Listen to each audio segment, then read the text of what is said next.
একজন আমাকে মশকরা করে বলছে, আমাদের বাংলাদেশে এবং ইন্ডিয়ায় হিন্দু আর মুসলমানের কোনো পার্থক্য নেই। হিন্দু ঘুষ খায়, মুসলমানও ঘুষ খায়। হিন্দু সুদ খায়, মুসলমানও সুদ খায়। হিন্দু নামাজ পড়ে না, মুসলমান নামাজ পড়ে না। হিন্দু বিড়ি খায়, মুসলমানও বিড়ি খায়। তাহলে মুসলমান চিনবো কি করে?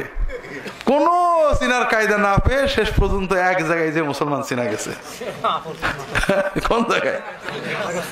হ্যাঁ, কাপড় খোলার পরে, ঠিক না? তো এই জন্য ওই কাজটার নাম দেওয়া হয়েছে মুসলমানি, কিন্তু আসলে কি ওইটা মুসলমানি নাকি? ওটার সাথে ইসলামের কোনো সম্পর্ক আছে? ওটা সুন্নত জিনিস, ওটা না করলে ইসলামের কোনো ক্ষতি আছে নাকি? ইসলাম হলো ঈমান, ইসলাম হলো নামাজ, ইসলাম হলো সততা, ইসলাম হলো পিতামাতার খেদমত, কিন্তু এতে কিছুই নেই। এই জন্য ওই কাজটার নাম করা হয়েছে মুসলমানি। কথা বোঝেননি? আমাদের দেশে মুসলমানকে যারা মুসলমানি করেছে, এক হিন্দু রিয়াদে আমার কাছে মুসলমান হতে আসছে। কেন?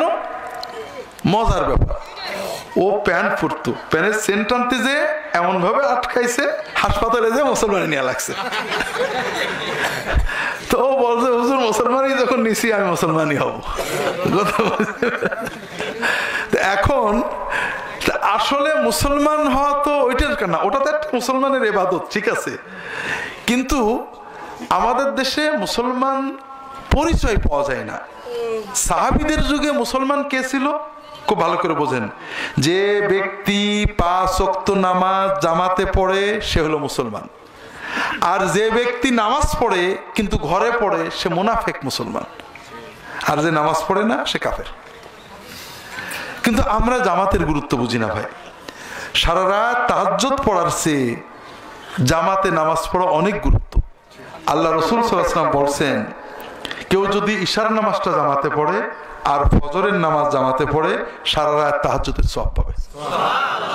কাজেই ভাইরা, জামাতে নামাজ ছাড়বেন না। অনেকে বলে জমকের পিছনে নামাজ হয় না, তমকের ও ভালো ইমাম না। জামাতে নামাজ পড়া আমার জন্য ওয়াজিব। ওই ইমামের গুনাহতে আমার কিছু হবে না। ইমাম খারাপ হলে গুনাহ হবে মসজিদ কমিটির, সভাপতির, সেক্রেটারির। আমি সাধারণ মুসল্লি, আমার জন্য ওয়াজিব দায়িত্ব জামাতে নামাজ পড়া। কাজেই জামাতে নামাজ পড়বেন, জামাত যেন মিস না হয়। যদি কোথাও মাঠে ঘাটে থাকেন, ওই 2-3 জনে মিলেই জামাত করবেন, এটাতেও কিন্তু জামাতের সওয়াব পেয়ে যাবেন। একা পড়বেন না। লুঙ্গি পরে, টুপি মাথায় দিয়ে, গেঞ্জি গায়ে দিয়ে, হাঁটু সমান কাপড় পরে, কাদা সহ অজু করে ওই মাঠে 3 জনে দাঁড়িয়েই জামাতে নামাজ পড়বেন। কথা কি বুঝতে পেরেছে? জামাত ছাড়া যেন এক ওয়াক্ত নামাজও না হয়। আর বিশেষ করে ফজর এবং ইশার জামাত, মসজিদে যাওয়া হলো ইমানের লক্ষণ, আর বাড়ি পড়া হলো মুনাফিকের লক্ষণ। রাসূলুল্লাহ সাল্লাল্লাহু আলাইহি ওয়াসাল্লাম বলছেন, আফকালুস সালাতি আলাল মুনাফিকিন আল আতামাতা ওয়াস সুবহ। মুনাফিকদের জন্য সবচেয়ে কঠিন হলো ফজরের জামাতে আসা আর ইশার জামাতে আসা।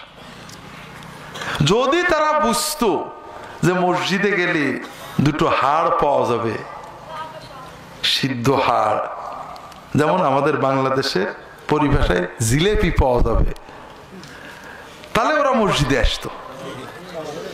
কিন্তু আল্লাহ যে এত সওয়াব দেবে এই চিন্তায় মসজিদে আসে না। কথা বোঝেননি?